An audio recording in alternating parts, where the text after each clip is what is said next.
Hello everyone, स्वागत है आप सभी के एक बार फिर the civil point institute Indore में। आशा करता हूं आप सब बहुत अच्छे होंगे। तो अगर आप मध्य प्रदेश असिस्टेंट इंजीनियर 2022 के एस्पिरेंट हैं, तैयारी कर रहे हैं, तैयारी शुरू करने वाले हैं, तो ये वीडियो आपके लिए बहुत ज़्यादा इंपॉर्टेंट है। ठीक है, जब भी आप तैयारी करें तो उससे पहले आपके सामने एक डिटेल्ड एनालिसिस होना चाहिए उस एग्जाम का, कि उस एग्जाम के में क्वेश्चन पूछने का लहजा तरीका कैसा है। ठीक है, उसमें न्यूमेरिकल कितने परसेंट है, किस सब्जेक्ट का कितना वेटेज है, किधर से क्वेश्चन पूछे जा रहे हैं, आज इस वीडियो के अंदर अपन डिस्कस करने वाले हैं। तो अगर आप तैयारी करने के लिए सोच रहे हैं तो ये बहुत ज़्यादा इंपॉर्टेंट वीडियो है, एक बार समझ लीजिएगा। इस वीडियो से आपको बहुत ज़्यादा हेल्प होगी। ठीक है, कि किस सब्जेक्ट को किस तरीके से कवर करना है। ओके, तो स्टार्ट करते हैं वीडियो। ठीक है, और इसके अंदर हमने क्या किया है, सबसे पहले तो आपको सब्जेक्ट वाइज एनालिसिस लगभग पता ही होता है सबको, क्योंकि वहाँ पास सब्जेक्ट फीस होते हैं 10 सब्जेक्ट 10 नंबर के, टोटल 100 नंबर का आपका टेक्निकल, 100 क्वेश्चन टेक्निकल के आते हैं 300 नंबरों का, और 50 क्वेश्चन आपके नॉन टेक्निकल के। नॉन टेक्निकल में बहुत सारे लोग की क्वेरी आ रही है सर नॉन टेक्निकल का एनालिसिस लेकर आए, वो अपन एक सेपरेट वीडियो में डिस्कस करेंगे। आज का ये वीडियो डेडिकेटेड है टेक्निकल वाले पोर्शन के लिए। ठीक है, जो आपके 100 क्वेश्चन आने वाले हैं, एक क्वेश्चन 3 नंबर होगा। ठीक है, तो उसके लिए सबसे पहले बात कर लेते हैं। आपके सामने 10 सब्जेक्ट है, रेलवे इंजीनियरिंग है, आरसीसी एंड पीएससी दोनों, फिर आपका इरिगेशन, स्टील, हाईवे, एयरपोर्ट और ब्रिज, ये तीनों एक ही साथ आते हैं। सीपीएम वाला पार्ट है आपका फ्लूइड मैकेनिक्स, इसके अंदर आपका क्यूएससी भी ऐड होती है। ठीक है, फ्लूइड मैकेनिक्स है, फिर इसके बाद आपका इन्वायरमेंटल इंजीनियरिंग है, सॉइल मैकेनिक है, और सोमर टॉस्ट है जो आपके स्ट्रक्चर वाले पार्ट है। ये टोटल आपके 10 सब्जेक्ट हैं, और आप देख सकते हैं यहाँ से लगभग सारे सब्जेक्ट का वेटेज 10 नंबरों का है। कुछ सब्जेक्ट का वेटेज आगे पीछे होता रहता है। ठीक है, तो आप वहाँ से इस तरीके से इसे समझ सकते हैं। स्टार्ट करते हैं। जैसे इसमें आप देख सकते हैं सीपीएम पार्टी 5-5 नंबर के आ जाते हैं। ठीक है, तो इस तरीके से आगे चलते हैं। देखिए समझिए, आप रेलवे इंजीनियरिंग की बात करते हैं। सबसे पहले 10 क्वेश्चन आपके रेलवे इंजीनियरिंग से आते हैं, और ये 10 के 10 आपके थ्योरेटिकल या कोडल प्रोविजन से आते हैं। ठीक है, यहाँ पर किसी प्रकार का कोई न्यूमेरिकल या फार्मूला बेस्ड क्वेश्चन आपको देखने को नहीं मिलता है। मतलब रेलवे को आपको एज ए थ्योरी पूरी कवर करनी है। ठीक है, इसके बाद आपका क्या है, वो तो थ्योरी ही होती है जनरली, पर वहाँ पर आपको जैसे जो न्यूमेरिकल होते हैं, स्लीपर डेंसिटी वगैरह, वो नहीं पूछते, यहाँ पे थ्योरिकल ही आते हैं। ठीक है, तो इसके एक बार अपन चैप्टर वाइज भी लेकर आएंगे, सब्जेक्ट वाइज, बट यहाँ पर अपन ने सब्जेक्ट वाइज किया हुआ है, सब्जेक्ट सब्जेक्ट पर कितने वेटेज है उनके। आरसीसी एंड पीएससी की अगर बात करूँ तो आप देख सकते हैं 5 क्वेश्चन यहाँ से थ्योरेटिकल या कोडल प्रोविजन से वहाँ से आते हैं डायरेक्टली। एक क्वेश्चन आपका न्यूमेरिकल आया था, और 4 आते हैं न्यूमेरिकल लेकिन फार्मूला बेस्ड है, मतलब आपको फार्मूला रखना है और आंसर निकालना है। तो इस तरीके से एक थोड़ा सा न्यूमेरिकल आया, बाकी 4 क्वेश्चन आपके फार्मूला बेस्ड थे। ठीक है, इरिगेशन की बात करूँ तो 5 क्वेश्चन आपका डायरेक्टली आते हैं आपकी थ्योरी वाले पोर्शन से। इसके बाद आपका 3 क्वेश्चन यहाँ से न्यूमेरिकल बनते हैं, ड्यूटी डेल्टा या जो और क्वेश्चन है और टॉपिक से वहाँ से क्वेश्चन बनते हैं इससे। इसके बाद आप बात कर लेते हैं 2 क्वेश्चन आपके फार्मूला बेस्ड थे। ठीक है, बात करते हैं स्टील की। स्टील डिजाइन बहुत इंपॉर्टेंट होती है, 10 नंबर की आती है आपके लिए। 4 क्वेश्चन यहाँ से भी कोडल प्रोविजन से आ जाते हैं, 3 आपका यहाँ से न्यूमेरिकल बन जाता है, और 3 क्वेश्चन आपके फार्मूला में। कुल मिला के आप समझ सकते हैं, यहाँ से आंकड़ा देख सकते हैं। ठीक है, हाईवे इंजीनियरिंग और एयरपोर्ट 10 के 10 क्वेश्चन यहाँ पे थ्योरी वाले होते हैं। ठीक है, और ब्रिज और एयरपोर्ट मिला करके सीपीएम एंड पट, इसके साथ आपके क्यूएससी भी इंक्लूड होती है। 5 क्वेश्चन आपको यहाँ से देखने को मिलते हैं। ठीक है, फ्लूइड मैकेनिक्स से आपके 4 क्वेश्चन जो डायरेक्टली थ्योरेटिकल होते हैं। ठीक है, 4 क्वेश्चन आपकी न्यूमेरिकल वाला पोर्शन होता है। ठीक है, और 2 क्वेश्चन आपका कौन सा है, 2 क्वेश्चन आपका फार्मूला बेस्ड आता है फ्लूइड मैकेनिक्स से। ठीक है, मशीन वाला पार्ट नहीं आता है यही के अंदर, केवल आपको उसे पढ़ना होता है, और फ्लूइड मैकेनिक्स आपको पढ़नी होती है। इन्वायरमेंटल इंजीनियरिंग से आपके 4 क्वेश्चन तो थ्योरी वाले पोर्शन से, 5 न्यूमेरिकल आते हैं। तो आप देख सकते हैं न्यूमेरिकल में इसका वेटेज थोड़ा अच्छा है, 5 क्वेश्चन आपको यहाँ से न्यूमेरिकल देखने को मिलते हैं, एक फार्मूला बेस्ड आ जाता है क्वेश्चन। सॉइल मैकेनिक की बात करते हैं, 3 क्वेश्चन केवल थ्योरी से, बाकी 7 क्वेश्चन यहाँ से न्यूमेरिकल वाला पार्ट होता है। सॉइल मैकेनिक तो बहुत ज़्यादा इंपॉर्टेंट है न्यूमेरिकल परस्पेक्टिव से। ठीक है, बाकी वही 0 क्वेश्चन फार्मूला बेस्ड यहाँ पर नहीं आते हैं। सोमर टॉस की बात करते हैं, सोमर टॉस से आपके 2 क्वेश्चन आते हैं। ठीक है, 2 क्वेश्चन आपके थ्योरी वाले पोर्शन से, 3 क्वेश्चन आपके न्यूमेरिकल वाले पोर्शन से।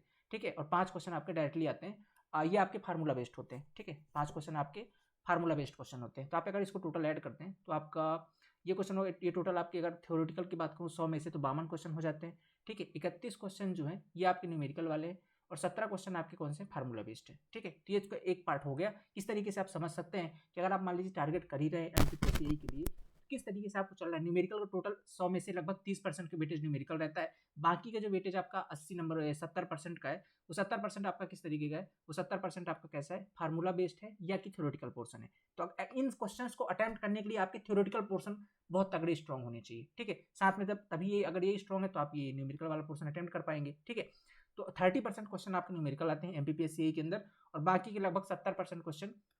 ठीक है, 70% क्वेश्चन कैसे होते हैं, थ्योरी वाले पोर्शन से होती है। ये 2020 का है, हमारे पास 2020 और 2021 के 2 पेपर हैं जो अभी नए पैटर्न से हो रहे हैं। जब आपका मेंस हट चुका है, एक ही रिटर्न एग्जाम हो रहा है, तब से ये एक बार 2021 का भी थोड़ा नजर लगा लेते हैं। ठीक है, ये 2021 का आपके सामने है। ओके, 2021 की अगर मैं बात करता हूँ, यहाँ पे देखिएगा रेलवे इंजीनियरिंग। ठीक है, रेलवे इंजीनियरिंग से आपके वही 9 क्वेश्चन आए थे इस बार, एक फार्मूला बेस्ड क्वेश्चन आ गया था न्यूमेरिकल, जो पिछले साल नहीं आया था। आरसीसी पीएससी सेम है, 6 क्वेश्चन आपके थ्योरेटिकल की तरफ शिफ्ट हुए, एक क्वेश्चन आपका न्यूमेरिकल आया, 3 क्वेश्चन आपके फार्मूला बेस्ड थे। इरिगेशन में भी आप देख सकते हैं 10 के 10 आपकी थ्योरी यहाँ पर इस बार न्यूमेरिकल नहीं पूछा गया है। ओके, स्टील स्ट्रक्चर में 3 क्वेश्चन थे, 4 आपका न्यूमेरिकल था, 3 क्वेश्चन आपके फार्मूला बेस्ड थे। ठीक है, हाईवे इंजीनियरिंग से 9 के 9, एक क्वेश्चन यहाँ से फार्मूला बेस्ड बन गया था। सीपीएम एंड पार्ट वाले से 7 क्वेश्चन आए, 2 क्वेश्चन आपके किससे आ गए, और 2 क्वेश्चन आपके न्यूमेरिकल आ गए, 1 क्वेश्चन आपके formula based. CPM fluid mechanics की बात करूँ तो 5 क्वेश्चन थे यहाँ पे, और कोडल प्रोविजन वाले थ्योरी वाला पोर्शन कहूँगा, ठीक है, यहाँ पे नहीं, थ्योरी वाला पोर्शन। 4 क्वेश्चन आपकी न्यूमेरिकल थी और 1 क्वेश्चन आपका फार्मूला बेस्ड। इन्वायरमेंटल इंजीनियरिंग में 8 क्वेश्चन आपके डायरेक्टली थ्योरी से आए, 1 क्वेश्चन आपका न्यूमेरिकल था और 1 क्वेश्चन आपका फार्मूला बेस्ड था। ठीक है, सॉइल मैकेनिक की अगर बात करता हूँ मैं, तो सॉइल मैकेनिक के अंदर 10 क्वेश्चन 10 के 10 इस बार थ्योरी से आ गए थे। समझिए आप बात को, मतलब ये है कि थ्योरी का वेटेज बढ़ चुका है 2021 के अंदर। 2020 के अंदर आपने देखा न्यूमेरिकल का वेटेज था। देख थोड़ा सोम टॉस देख लेते हैं, सोम के अंदर 6 क्वेश्चन थ्योरी से थे, 1 न्यूमेरिकल था और 3 आपके फार्मूला बेस्ड थी। समझिए बात को, 73% क्वेश्चन इस बार, 73 और इसको भी ऐड कर दूँ क्योंकि फार्मूला बेस्ड आप पढ़ते हो एक थ्योरी के अंदर ही, ठीक है, उसको बेस लगा के निकालना होता है, जिसको अपन जब थ्योरी कंसीडर कर लेते हैं, तो ये लगभग 87% क्वेश्चन। ठीक है, 87% क्वेश्चन किस तरीके से 2023 के अंदर थ्योरेटिकल पोर्शन से थे। ठीक है, थ्योरेटिकल क्वेश्चन थे, और बाकी के जो आपके 13 क्वेश्चन है, 13% बोल दूं टेक्निकल का, ये आपका कैसा था, न्यूमेरिकल था। ठीक है, 13% कैसा आपका न्यूमेरिकल था। आप समझिए इस चीज़ को, ये क्या कहना चाहते हैं। ये चीज़ ये बता रही है कि 2020 से जब 21 पे पेपर आया है तो थोड़ा सा थ्योरी का वेटेज बढ़ गया है, लेकिन क्वेश्चन ये नहीं कि एकदम हलवा क्वेश्चन, ये सिंगल लाइनर क्वेश्चन आते हैं, वहाँ पे आपको दिमाग लगाना पड़ेगा। अगर आपने पढ़ाई करी है, आपके कॉन्सेप्ट क्लियर है, तभी आप अटेम्प्ट कर सकते हो। ठीक है, कुल मिला के मुद्दे की बात ये है, पहले तो आपको ए के लिए अगर आप टारगेट कर रहे हो तो आपके कॉन्सेप्ट बहुत तगड़े क्लियर होने चाहिए। ठीक है, बहुत तगड़े तरीके के कॉन्सेप्ट क्लियर होने चाहिए। उसके लिए आपको कम से कम 6 से 8 महीने की पढ़ाई करनी पड़ेगी। अगर आप यहाँ से देख रहे हो आज, ठीक है, अगर आप यहाँ से आज देख रहे हो तो ओके, तो अगर आपको यहाँ से भी तैयारी करनी है तो आपके पास सफिशिएंट टाइम तो है। ठीक है, अगर आप प्लान करें तो एक बार एनालिसिस समझ लीजिए। ये जो 2 साल के एनालिसिस, अगर अपन किसी एग्जाम का पैटर्न का पता लगाते हैं तो लगभग आपके पास 4 से 5 साल का पेपर होना चाहिए। वहाँ से आप आंकड़ा लगा सकते हो कि पेपर किस टाइप का आएगा। हो सकता है इस बार न्यूमेरिकल का वेटेज फिर 2022 के अंदर बढ़ा दें। ठीक है, जैसे कि भी 2020 के अंदर था, 21 के अंदर थोड़ा थ्योरी वाला क्वेश्चन आ गया, इजी भी था 2021 का पेपर। ठीक है, तो अब आंकड़ा अपन इससे तो नहीं लगा सकते क्योंकि ये 2 साल के पेपर सिर्फ इतना बता रहा है भाई इस टॉपिक से क्वेश्चन बनते हैं, यही आप देख सकते हो। इससे ये नहीं लगा सकते कि थ्योरेटिकल पोर्शन ज्यादा कम है, क्योंकि दोनों साल में थोड़ा वेरिएशन देखने को मिला है। 87% क्वेश्चन थ्योरी आए हैं 2021 के अंदर, 13% आपके न्यूमेरिकल बने। ठीक है, और अगर मैं वही बात करता हूँ आपके 2020 के अंदर, तो यहाँ पे आप देख सकते हैं 70% क्वेश्चन आपके कैसे थे, थ्योरी वाले थे, 30% न्यूमेरिकल था। ठीक है, तो लगभग 30 से 40% आप ये कह सकते हो कि इस बार 13 था, पिछली बार 30 था, एवरेज भी लोगे तो भी जाकर के 20% के आसपास, 20-22% आपका न्यूमेरिकल बनने वाला है। ठीक है, आपको तैयार रहना, आप थ्योरी के लिए भी तैयार रहिए, आप न्यूमेरिकल के लिए भी तैयार रहिए। करना क्या पड़ेगा, इसके लिए प्रॉपर वे के अंदर आपको तैयारी करनी पड़ेगी, सारी चीजें आपको प्रॉपर वे के अंदर कवर करनी पड़ेगी। यहाँ पे ऐसा नहीं है ना सब इंजीनियर की तरह कि कुछ भी पूछ ले, इसका वेल डिफाइंड सिलेबस है, ये सबसे अच्छी बात है एमपीपीएससी की, वेल डिफाइंड सिलेबस है। आप सिलेबस को उठाइए, सिलेबस को देखिए, जो टॉपिक है उसके अंदर वो टॉपिक कवर कीजिए, उसके न्यूमेरिकल भी लगा लीजिए। जो आपके ऐसे न्यूमेरिकल लगाने हैं बहुत टफ वाली या बहुत बड़े वाले ये क्वेश्चन आपको नहीं लगाने। हाँ, जो टाइम के साथ हो जाए,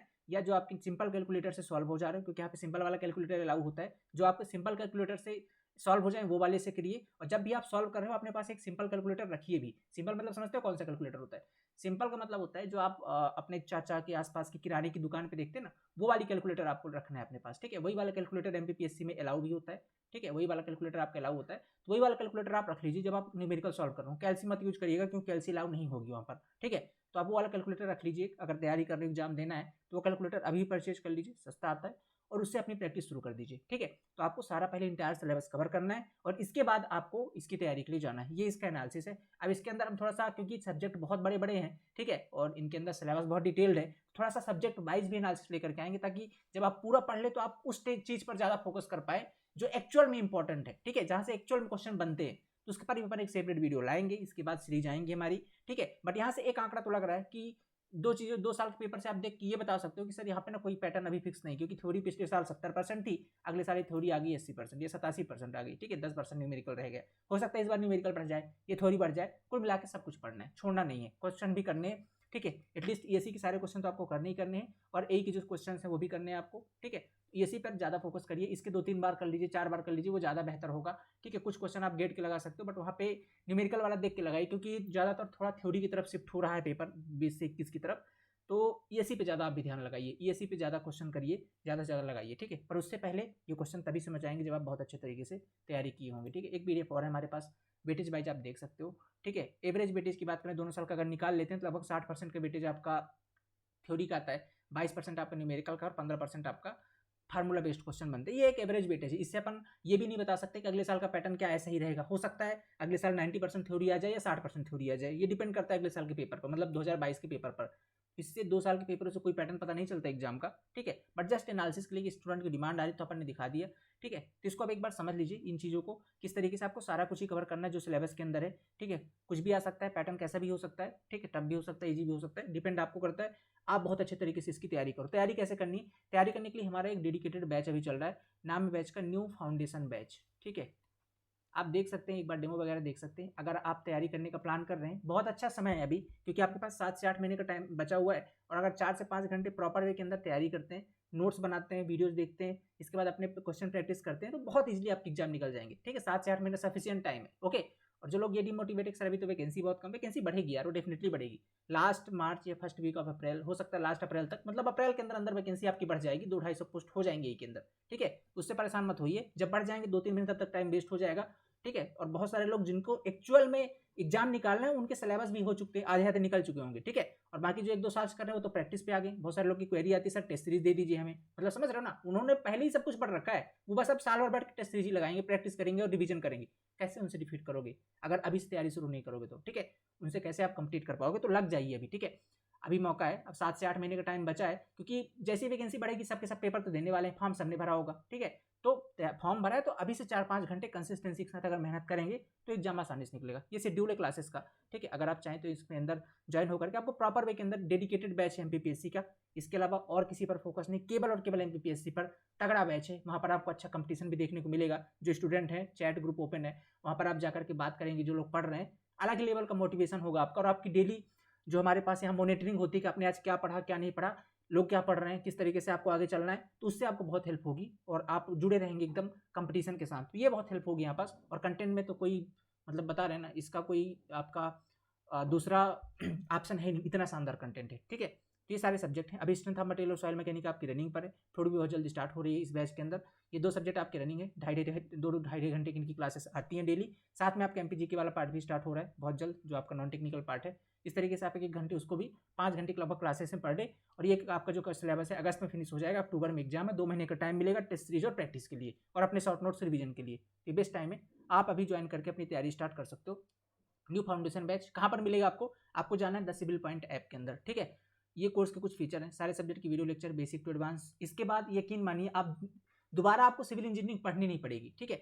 अगर आप इस वाले बैच में कवर करते हैं, ठीक है, न्यू फाउंडेशन बैच पे, तो आप ये मानिए कि आपकी तैयारी एक ही बार होगी और आपकी ये ताउम्र चलने वाली है। आप ए दीजिए, ए निकालिए, इसके बाद ईएससी दीजिए, ईएससी के लिए भी दोबारा आपको कोचिंग नहीं करनी पड़ेगी, क्योंकि आप सारे ईएससी क्वेश्चन अभी लगा ले रहे हो। तो आप इसके बाद कुछ भी बड़ा एग्जाम दीजिए, आप छोटा एग्जाम देना चाहते हैं, जेईई दीजिए, आप अच्छी से मेहनत करेंगे, आपका ए निकल जाएगा। इसके बाद आप ईएससी के लिए जा सकते हैं, मतलब आप तो बड़े एग्जाम की तरफ टारगेट करेंगे, ठीक है। पर आपका माने कि यार इस बार मेरा ए नहीं निकला, मेरा कुछ गलती हो गई, जेई में भी पढ़ना नहीं पड़ेगा। कुल मिलाकर मुद्दे की बात इतनी सी है कि आपको दोबारा पढ़ना नहीं पड़ेगा। कुछ इस कदर ये बैच को डिजाइन किया गया है, सारे के सारे बेसिक कॉन्सेप्ट इसके अंदर डाल दिए, बेसिक टू एडवांस सारी चीजें कवर हो रही हैं। तो पढ़ना एक बार, कहते हैं ना, एक बार सिविल इंजीनियरिंग आपको सीखनी पड़ती है, इसके बाद आपके सारे एग्जाम निकल जाते हैं। ये कुछ ऐसा ही बैच है, एक बार सीखिए आराम से 6-7 महीने आराम से बैठ करके घर पे, फिर देखिए आपके सारे के सारे एग्जाम निकल जाएंगे। सारे क्वेश्चन हम खुद ही करवा दे रहे हैं ईएससी गेट के, ठीक है। तो इस पर ही आपको बहुत हेल्प हो जाएगी, सारे कॉन्सेप्ट पहले क्लियर हो जाएंगे। नोट्स प्रॉपर वे के अंदर आपको मिलेंगे, जो हमारे क्लासरूम नोट्स होते हैं। इसके बाद आपके फुल डाउट सपोर्ट, यही तो हमारा बेस्ट चीज़ है, 24/7 अवेलेबल है। आप कभी भी मैसेज कीजिए, आपको रिप्लाई मिलेगा, कोई भी डाउट है इंस्टेंट रिस्पॉन्स आएगा, ठीक है। तो ये बहुत अच्छी चीज़ें यहाँ पर मिलने वाली है। वैलिडिटी आपको यहाँ पास 2 साल दिख रही है, पर एक्चुअल वैलिडिटी इसकी 1 साल है, ठीक है। ये वैलिडिटी पहले 2 साल थी, बट अभी एक्चुअल वैलिडिटी 1 साल है। एमपीपीएससी का पेपर भी 1 साल के अंदर ही हो जाएगा, तो आपको जरूरत भी नहीं, 1 साल में पढ़िए, सीखिए, नोट्स बनाइए और जॉब लेकर के जाइए यार, पढ़ते रहिएगा थोड़ी, क्या जिंदगी भर, ठीक है। तो अभी तो आपके पास मौका है, 1 साल पढ़िए अच्छे से और जाइए अपनी जॉब लीजिए, ठीक है, और ज्वाइन कीजिए डिपार्टमेंट को, ये है, ठीक है। और ये यहाँ पास थोड़ा सा यहाँ पास 1 साल है, ठीक है, वैलिडिटी 1 साल है, ठीक है। आप कितने भी बार देख सकते हैं, वो आपकी मर्जी है। आप लेक्चर को मल्टीपल टाइम रिवाइज कर सकते हैं, देख सकते हैं, उससे कोई दिक्कत नहीं। आप कोई एक चीज़ जरूर कहूँगा कि आप जब ज्वाइन कर रहे हो, डेमो प्रॉपर वे के अंदर देख लीजिए। कंटेंट में तो बहुत तगड़ा कंटेंट हमने दिया है, सिलेक्शन भी देख सकते हैं आप। सब इंजीनियर के अंदर 1 साल लगातार मेहनत की, सब इंजीनियर के अंदर, और सिलेक्शन ने रिकॉर्ड तोड़ दिया। कुछ ऐसा इस बार ए के अंदर है, बहुत मेहनत कर रहे हैं इसके अंदर, और जब आपका ए का रिजल्ट आएगा तब देख लीजिएगा, कुछ ऐसा ही ए के अंदर भी होने वाला है, ठीक है। ये चीज़ें हैं। और ये फाउंडेशन कोर्स आप देख सकते हैं, सारे डेप्थ सिलेबस आप कवर करने ही वाले हैं, ठीक है, सारे एग्जाम के लिए हो जाएगा। और सारे इसके अंदर PYQ भी हम डिस्कस कर देंगे। ठीक है, आपको जाना था सिविल पॉइंट ऐप के अंदर, कुछ ऐसा ही न्यू फाउंडेशन बैच का बैनर है, वहाँ पर जाकर के आप ज्वाइन कर सकते हो। कोई भी इंक्वायरी है तो ये नंबर से 9340888429 या 7999720833 इन नंबर पर आप कॉल कर। अगर आप लोग सेल्फ स्टडी कर रहे हो तो उससे बेहतर कुछ नहीं है। मैं मानता हूँ कि अगर आपने पहले से पढ़ा हुआ है, कॉन्सेप्ट क्लियर है, तो सेल्फ स्टडी सबसे बेहतर होती है, उसमें आपका टाइम सेव होता है। बट हाँ, ये कि आपको गाइडेंस वगैरह हमारे यूट्यूब चैनल से मिलता ही रहता है। ठीक है, उसमें कोई दिक्कत ही नहीं। तो अगर आप सेल्फ स्टडी कर रहे हैं तो भी बेहतर है, आप सेल्फ स्टडी कर लीजिए। यूट्यूब पर भी हमारे बहुत सारे लेक्चर्स आते हैं, उनको भी देखिए, सीखिए। कुछ और जानकारी हमसे चाहिए, जरूर नहीं कि आप हमारा कोर्स ले तभी हम आपकी हेल्प करेंगे। सिविल पॉइंट में ऐसी चीज़ें हैं, आपको किसी प्रकार की जरूरत है हम आपके लिए हमेशा अवेलेबल रहते हैं। ठीक है, आपकी जितनी हेल्प हो पाए हम करते हैं। ठीक है, बट अगर जिनके कॉन्सेप्ट क्लियर नहीं है, वीक है, थोड़ी तैयारी में कमी, वो लोग के लिए है। वो लोग अपना करके बूस्टअप कर सकते हैं। स्टार्टिंग से सारा कंटेंट एक जगह मिल जाता है, यही अच्छी चीज़ होती है। और आपको गाइडेंस मिलता रहता है, जिससे आपका एग्जाम आसानी से निकल जाता है। ये चीज़ इस बैच के अंदर होगी, वो आप जा करके देख सकते हैं। अगर फर्दर कोई इन्फॉर्मेशन चाहिए तो इन नंबरों पर कॉल करके आप बात कर सकते हैं टीम से, वो आपको सारी चीज़ें एक्सप्लेन कर देंगी। ठीक है, तो ये चीज़ें अभी इसके अंदर होली का ऑफर भी एक्टिवेट होने वाला है। ठीक है, होली का ऑफर भी आने वाला है, तो तैयार रहिएगा। जो लोग चाहते हैं होली ऑफर पर ज्वाइन करना, 1 या 2 दिन के अंदर ये होली ऑफर भी एक्टिवेट हो जाएगा, तो भी अच्छा मौका है। कुछ डिस्काउंट के साथ आप ज्वाइन कर सकते हैं। अभी बात कर लीजिएगा कोर्स के बारे में, डेमो वगैरह चेक कर लीजिए। होली ऑफर आएगा तब ज्वाइन कर सकते हो, अभी करना चाहे भी कर सकते हैं। ठीक है, मर्जी आपकी। ये समझ में आ गई है। तैयारी करने से पहले इसको जरूर समझ लीजिएगा किस तरीके से आप पढ़ना तो सारा ही कुछ है। इसके अंदर कुछ ऐसा डिफाइंड नहीं कि थ्योरी कितनी आई, क्योंकि 2 साल ही पेपर हुआ है, 2 साल में पैटर्न दोनों में बदला हुआ है। ठीक है, तो आपको पढ़ना सारा कॉन्सेप्ट है, तो लग जाइए तैयारी के अंदर, यही सबसे अच्छा टाइम है। ठीक है, थैंक यू सो मच। मिलते हैं अगली क्लास के अंदर। अगला वीडियो होगा नॉन टेक्निकल के एनालिसिस पर, और उसके अंदर भी डीपली एनालिसिस लेकर आएंगे। उसके अंदर चैप्टर वाइज लेके आएंगे, और इनके भी चैप्टर वाइज आएंगे। ठीक है, तो परेशान मत होइएगा, अपनी तैयारी करते जाइए। यूट्यूब पर आपको कंटेंट मिलता रहेगा। इसकी PDF चाहिए तो नीचे आपको टेलीग्राम ग्रुप का लिंक है हमारा, द सिविल पॉइंट _इंदौर, वहां पर मिल जाएगा। ठीक है, thank you so much, have a nice day.